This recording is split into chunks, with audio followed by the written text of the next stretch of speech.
In this video, I'm going to show you how to withdraw money from your BingX account to your bank account.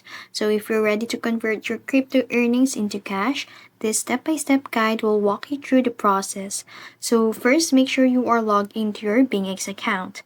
And then on the upper right corner, you will see here the assets. So as you can see here, I don't have yet balance in here.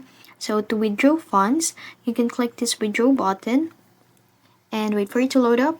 So as you can see in here, we need to enable the Google Authenticator and enable the phone number in order to access the withdrawal features here in BingX.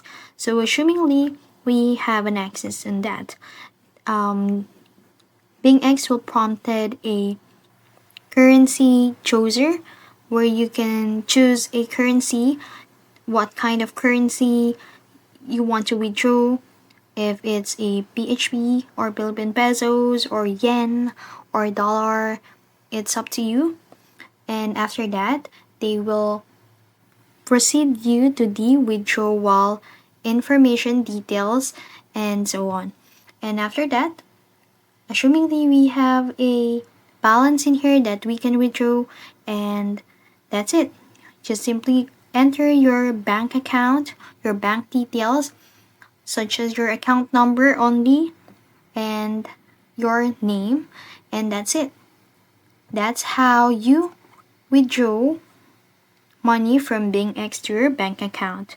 If you found this video helpful, don't forget to like, share, and subscribe to the YouTube channel.